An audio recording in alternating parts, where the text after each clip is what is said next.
There are two types of magic in the world of Patrick Jane.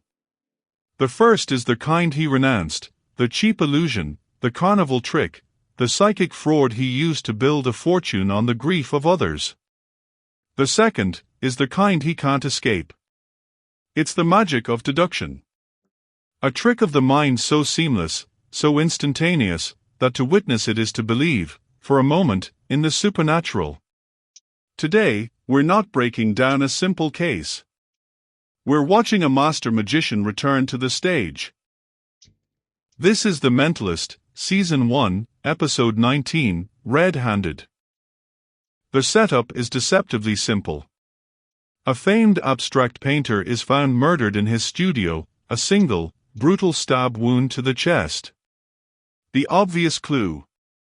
The victim's hands are drenched in red paint. The CBI sees a desperate, messy struggle. But Jane walks in and sees a performance. To Lisbon, Cho, Rigsby, it's a crime scene. To Jane, it's a proscenium. The blood, the paint, the position of the body, they are all props. And his first magical act is misdirection. He doesn't see the red hands as evidence of a fight. He sees them as a deliberate, theatrical gesture.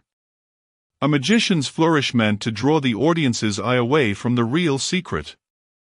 Jane, clip from the episode, smiling lightly, the paint isn't a clue.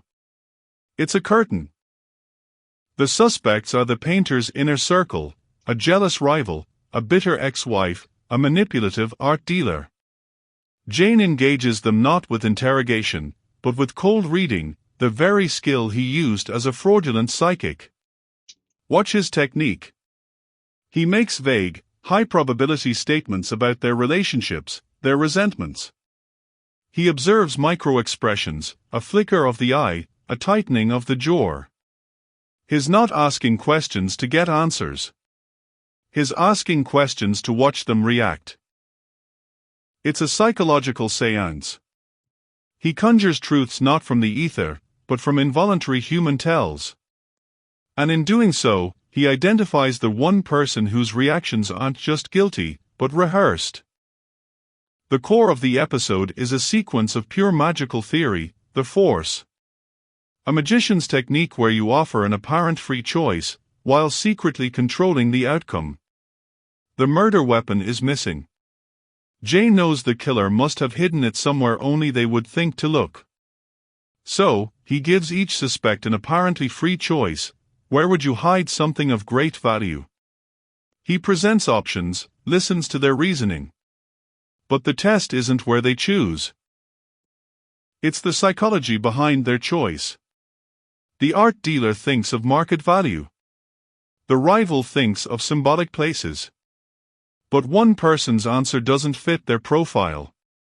It's practical, clever, and reveals a specific, intimate knowledge of a location only the killer would possess.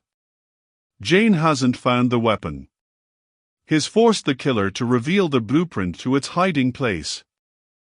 With the killer identified but no physical proof, Jane stages his grand illusion. He recreates the crime scene in the interrogation room, not with facts, but with a narrative. He uses the language of art criticism, passion, theft, legacy, to describe the murder. He talks about the victim's final painting as if it were a confession. He's not presenting evidence, he's telling a story so compelling, so psychologically accurate, that the killer is drawn into it. This is the paddle move. A magician appears to place an object in one hand, but it secretly vanishes and appears in the other. Jane appears to be accusing the crime of passion, but his real accusation, of cold, calculated theft, has already been made. The killer, focused on the false narrative, doesn't see the real one until it's too late. In a moment of panicked verbal slip, trapped by Jane's story, the killer confesses to the very intimate detail of the weapon's location that Jane had forced them to reveal earlier. The episode's true genius isn't in solving the murder. It's in holding a mirror up to Jane himself. Red-handed forces him to use the very tools of deception he hates. To catch a liar, he must become a better one. To expose a performer, he must put on the greatest show in the room. He wins. But the victory is bitter. He has, once again, used their psychic's toolkit. He has manipulated, read, and performed. The magic works. It always works. And that's his curse. So what is the real magic in Red-Handed? It's not that Jane can solve a crime. It's that he solves it by seeing the crime not as a puzzle of what, but as a script of why. He understands that every murderer is, in their own mind, the magician. They try to misdirect, to force a false narrative, to hide their secret in plain sight. Patrick Jane's ability is to walk onto their stage, understand their trick better than they do, and then, in full view of the audience, reveal the hidden compartment. Not with a flash of smoke, but with a quiet, devastating sentence. The real trick is making the invisible visible.